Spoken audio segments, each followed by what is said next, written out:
Ultimately diesel petrol ದರ ಏರಿಸೋದು ಇದೆಯಲ್ಲ, ಇದು ಜನರ ಜೀವನದ ಮೇಲೆ ಭಾಳ ಪರಿಣಾಮ ಬೀರ್ತದೆ.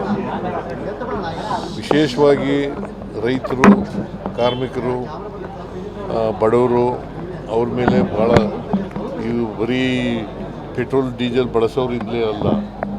ಇದನ್ನು ಖಂಡಿಸ್ತೇವೆ. ನರೇಂದ್ರ ಮೋದಿಯವರಿಗೆ ಈಗ ಏರಿಸಬೇಕಾದಂಥ ಅಗತ್ಯ ಇರಲಿಲ್ಲ, ಅದನ್ನು ವಾಪಸ್ ತಗೋಬೇಕು ಅಂತೇಳಿ ಒತ್ತಾಯ ಮಾಡ್ತೀವಿ. LPG ದರ ಎಷ್ಟು ಗೊತ್ತಾಯ್ತದು?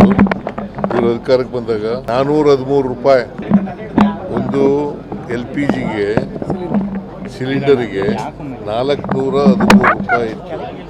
ಇವತ್ತು ಎಷ್ಟಾಗಿದೆ? 1000 ಚಿಲ್ಲರೆ ಆಗಿದೆ. ಇದರಿಂದ ಬೆಲೆ ಏರಿಕೆ, ಬೇರೆ ಪದಾರ್ಥಗಳು, ಆಹಾರ ಪದಾರ್ಥಗಳಿದ್ದಾವಲ್ಲ, ಅದ್ರ ಬೆಲೆ ಏರಿಕೆನೂ ಕೂಡ ಹೆಚ್ಚಾಗ್ತದೆ.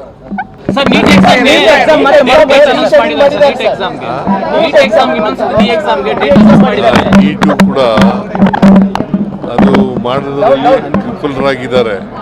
ಅದನ್ನು ಸುಮಾರು ಅನೇಕ ವಿದ್ಯಾರ್ಥಿಗಳು ಪರೀಕ್ಷೆ ಬರೆದು ಮತ್ತೆ ಅದನ್ನು ಪ್ರಿಪೇರ್ ಆಗಬೇಕಾದಂಥ ಅನಿವಾರ್ಯತೆ.